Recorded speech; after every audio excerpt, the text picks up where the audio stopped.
of it, and that is when we open our soulmate part of our soul, and this is very important for everyone to understand, when you open the soulmate part of your soul, the only person you'll be attracted to is your soulmate.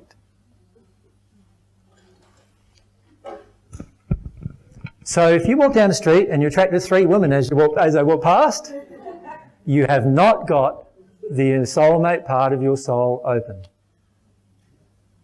And if you walk down to the women and you're attracted to 3 men, doesn't matter. It's the same deal. You have not got your soulmate part of your soul open. When you've got the soulmate part of your soul open, the only person who you can feel an attraction for is your soulmate. Now, most people will hear that and they go, that is so totally out there, right? It's like how, and most men in particular, they go like, nah, it's like, us men, we were created for, sex and procreation and all this stuff, right? And, we got to sow our wild oats or whatever it is. There's this really strong projection that's not the case. The way God designed you is that eventually, once you open the soulmate part of your soul, the only person you can be attracted to is your soulmate. Now, for most of us, that is a terribly scary feeling. Can you see why? I'm sorry, I'm just going to ignore the questions for a little bit because I want to make this point. Can you see why? Because basically what you're doing is you're putting your entire sexual life in the hands of this relationship. Now, can you see why most people don't want to do that? What do they do instead? So if it was going to take 5 years between now and you dealing with a whole group of emotions before you meet your soulmate, that really means 5 years of celibacy. How many of you are going to handle that? Right? What's that? How does that song go? If you can't be with the one you love, honey, love the one you're with. That's the viewpoint of the planet, pretty much, isn't it? Like, if you can't make love to the person that you really want, then just be with any person who does the job for you. I know that sounds maybe funny, but in the end, it's quite sad when you think about it. Because what we're doing is we're actually compromising our own soul so much, right?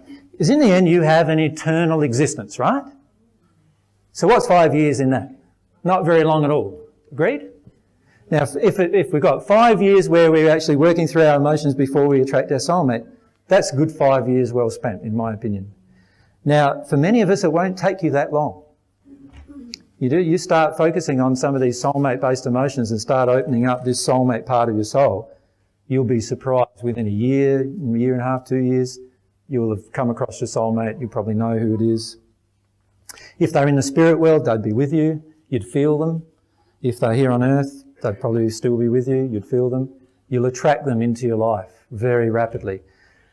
The issue that we face, and if getting back to your questions, Louisa, is the issues that we face is I have, and this is very important to understand, I as the male have a group of emotions that prevent the soulmate part of my soul from opening up. And the female, my soulmate, has a group of emotions that prevent her soulmate part of her soul opening up. So Mary had a whole set of emotions, didn't you, babe, that were preventing this soulmate part of your soul from opening up. From grief right the way through to feelings like, I want to have control of my life, I want to have control of who I meet, I want to have, it's not fair, all those kind of emotions, right? And I had a whole group of emotions, mostly grief, and for my sake, because I was unwilling to feel my grief about the loss of my soulmate relationship. Many of you are unwilling to feel the same kind of grief that got into you from your parents and so forth, from their relationships. And those emotions blocked me from actually attracting my soulmate into my life. So what do I do? Do I do what AJ did some of the time, and that is go searching for your soulmate? Or do I instead focus on dealing with my emotional condition that will attract my soulmate? Obviously, the second one makes a lot more sense because it's also a lot more in harmony with the soul. Your soul is much more powerful than most of us realise, right? The instant you deal with a group of emotions regarding your soulmate will be the instant your soulmate will go, well, it's sort of like strange. It's really strange. Because your soulmate starts making choices that they wouldn't make before.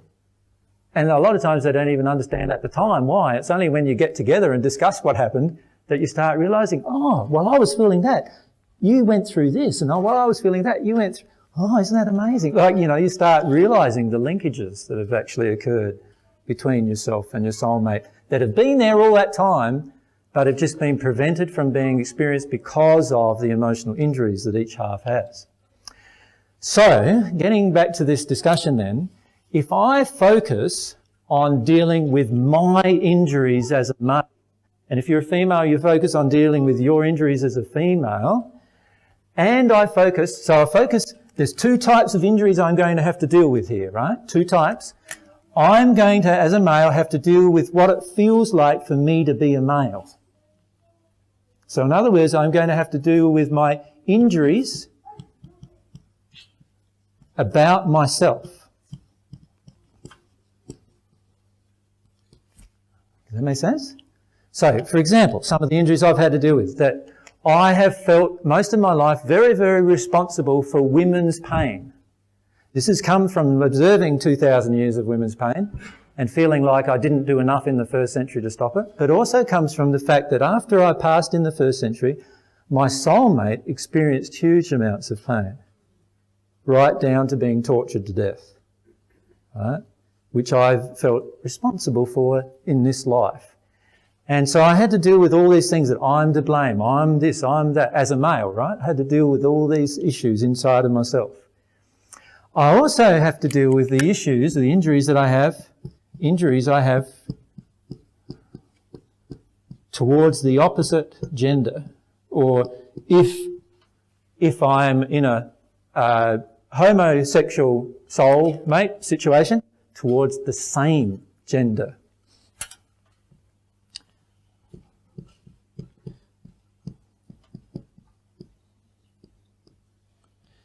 And so that's 1, 2. So the other two main things. Now, in amongst all of that is a huge set of beliefs that I have. Belief systems about all sorts of problems and issues that I've got. Belief systems about even being controlled and manipulated by a relationship. So in other words, I might say to myself, I want to be in a relationship, but I might have an injury where I feel alone all the time that I need to release. And I might have an injury at the same time that I don't want to be vulnerable and open emotionally to the other person, the other gender, which I also will need to release. Can you see that when you start looking at the soulmate side of a relationship, you can start making lists of, like in my case, Mary's now seen of the lists I made, but I made lists of 30 or 40 pages of injuries that I could see that I had towards meeting my soulmate. Now, when you make that kind of a list, you feel a bit frightened at the beginning, right? Because you sort of think, when am I ever going to, sort that issue out, right? But you'll be amazed at how rapidly a lot of those injuries can dissipate by actually connecting with causal emotion, because a lot of them dissipate very, very rapidly. Don't be afraid to come to a full recollection of your own state. Most of us are very afraid of that. We get real freaked out about that, right? We worry about that. It's just a list, and all it is a list that God can help us work through to get to a point where we no longer have blockages towards our soulmate. So my suggestion is to look at and do what you've just done here for us, Louisa, basically. You listed one of your relationships. You listed what your father was and how this was similar to the relationship. You then believed he was your soulmate, and you could see the relationship going on there. And then after that, you felt very hurt. That caused you to shut down towards the male quite a lot, right? Yeah. Which you can recognise now. Really shut down quite heavily towards the male. And that then causes you to flick into this altar side, which is, oh, I need to be attracted to someone. I need physical affection. I need love. I need attention. I need security. I need these other things, right? Where do I get them from? If they're not going to come from a male, they have to come from a female. Like I didn't act on it because I was ashamed of that. Of course. Yeah. And there's no need to be ashamed of it. Yeah. The key is just to see what the dynamic is that's going on. Yep. So I would then work through my shame of being connected to the female. Do you know what I mean? Like allow yourself to work through that, but also allow yourself to work through all of those injuries about the male. You know, how domineering, you know, and all those other things they were, didn't want to be with you, all those other things. Now, when I talk about opening the soulmate part of your soul, there's another very, very specific thing we need to do besides dealing with our emotional injuries towards the gender that is our soulmate. Right? And this is learning about what I would call learning about having a pure longing or desire. Right? So let me just write that down. Pure longing or desire. Now, desire and longing is such an important thing to understand. Is it starting to get too warm now for everyone? Should we have them on for a bit? Pure longing or desire is such an important thing to understand. Many of our desires or longings are not as pure as we'd like to think they are. All right? For example, I'm lonely. I'm so lonely, I'm Mr. Lonely, ain't got nobody to call my own. You know how the song goes? You heard that one? And so I'm just there in this loneliness, you know, just feeling this loneliness. And so what am I projecting at that moment? What's the projection I've got? I want someone to make me not feel lonely anymore. So I don't want to feel my loneliness. Right? I want to have somebody else to help me not feel alone. Right? So that's the emotion I'm avoiding. So have I got a pure longing for my soulmate in that condition? No. I've actually got a projection that I would actually classify as a nasty projection at my soulmate, that my soulmate has the job to make me not feel alone. Now, your soulmate doesn't have that job, actually. Your soulmate has no job whatsoever, actually. So in other words, your soulmate's not there to cook for you, clean for you, love you, make you feel not lonely anymore, or any of those other things. Your soulmate's not even there to love you, hey? Because remember, every time I have an expectation or a demand upon someone else, I am being unloving. So, my soulmate has the choice to choose to give me the gift of their love. And they're allowed to choose to not do that too, by the way. Does that make sense? And I have the choice to give my soulmate the gift of my love. And that's all. That's all I have. And I won't even expect that she is faithful to me. I won't expect that he does what I want. I won't expect that he goes out and gets money to work for us as a family. I won't expect that he builds me my house. I won't expect that she cooks me my meal. I won't expect any of those things. I won't even expect for her or him to love me. I will just give them the gift of my love and enjoy when they give me the gift of theirs. Right?